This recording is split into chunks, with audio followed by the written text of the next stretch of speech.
নমস্কার বন্ধুরা, আশা করি সবাই ভালো আছেন। তো আমি দেখুন ছাদে চলে এসেছি, আপনাদেরকে আজকে ওয়েদারটা দেখাবো। কদিন ধরেই জানেন তো ওয়েদারটা এতই খারাপ যাচ্ছে, কুয়াশা, এত কুয়াশা সকালটা।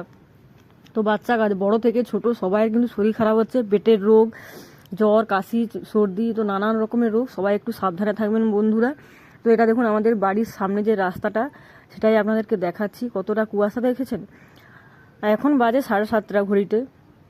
কুয়াশা, সূর্য মামা আস্তে আস্তে করে উঠছে, রোদরাও দিচ্ছে, এদিকে গরম আর এদিকে দেখুন কুয়াশা, কি সমস্যা। আর ছাদে দেখুন 3টে গাছ ছিল, 2টো গাছ নিচে আছে আর এখানে এই একটা গাছ আছে, পাতা সব ঝরে গেছে, ফুল হয়ে গেছে, কত সুন্দর লাগছে। আর 2টো যে গাছ তার জানেন তো বন্ধুরা, পাতাও ঝরে গেছে আর ফুলও ঝরে গেছে। তাই জন্য খুব ভয় লেগেছিল যে গাছ দুটো যেন না মরে যায়।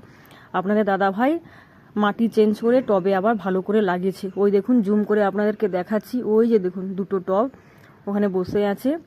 তারপরে একটু ভালো হলে গাছ দুটোকে আবার ছাদে আনবো আমি। তারপর আমি নিচে চলে এসেছি, নিচে এসে একটু ছোলা ভেজানো ছিল, ছোলার জল খেয়েছি। আপনাদের দাদা ভাই একটু খেয়ে গেছে আর আমিও একটু খাচ্ছি। আর আমার ছেলে মোটেই এইসব খাবে না।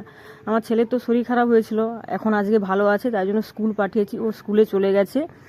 তারপর আমি একটু কাঁচা ছোলা খেয়ে নেবো। আর সকালটা আমাদের রান্নাঘরে এত সুন্দর রোদ আসে, দেখুন আমার মুখে পুরো রোদ লেগে গেছে। তো খুব সুন্দর রোদ আসে, পুরো ঘর আর রান্নাঘর পুরো আলোর তো ভর্তি হয়ে যায় রোদে। তারপর আমি একটু চা খেয়ে নেবো, চা খেয়ে রান্নার প্রস্তুতি নেব, কারণ আজকে তো নিরামিষ বৃহস্পতিবার আর আমার ছেলে চলে আসবে, ও তো 10:30টার সময় চলে আসে। তো বন্ধুরা আজকের মতো টাটা, সবাই সাবধানে থাকবেন, ভালো থাকবেন, সুস্থ থাকবেন।